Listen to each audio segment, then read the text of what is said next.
Saan man sa mundo, may kwento. At kahit nga sa labas ng aming official assignments, merong ibang mga storya kaming natitison. Tulad ng mga mailap na bida ng turismo ng Bohol na natuklasan ni JP Soriano nang mag-cover siya ng ASEAN meeting doon. Yan ang buwan naman ng tampok sa pagbabalik ng Side Trip sa Saksi.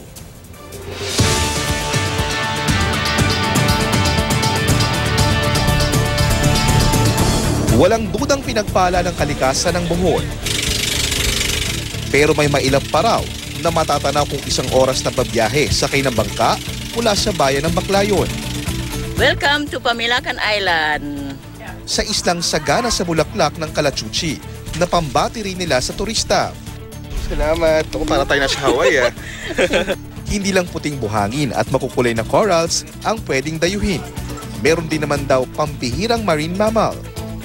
Muli kaming sumakay ng bangka para mag-abang. Kahit pa may mga araw daw na hindi sila nagpapakita. Inakala kong isa ito sa mga araw na iyon. Pero maya-maya lang. May isa-isa ng naglabasan. Mga melon-headed whale ang tawag. Pero hindi balyena na isang uri ng isda, kundi kaanak ng mga dolphin na isang uri ng mammal. Ang mga nakakita sa kanila, mga kasama naming bangkero na napag-alaman kong kumakatay pala noon ng mga dolphin at balyena. Pero dahil sa mahabang panahon ng pagmumulat ng mga environment group at ng pamahalaan, iba na ang misyon nila. Ngayon, hinahanap nila yung mga dolphins and whales para mapasaya yung mga pasahero nila. Hindi tulad sa ilang lugar kung saan nilalapitan ng mga tao ang mga higante ng dagat. Dito, kailangang hintayin na lumapit sila ng kusa. Dapat hindi yun binabangga yung mga pat ng dolphin o kaya sinusunod o kaya kinakat across. Dapat sideways tayo. We go. Hindi rin sila maaaring pakainin para hindi masira ang kanilang natural diet.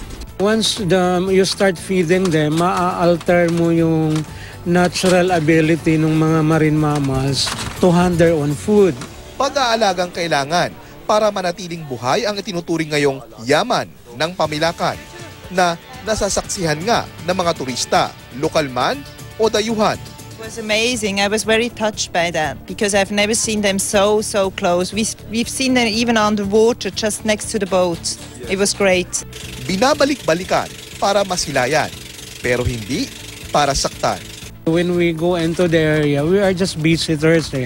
Sila tahanan nila yon. So dapat yung mga bisita, we will also observe courtesy doon sa tahanan na pinupuntahan nila.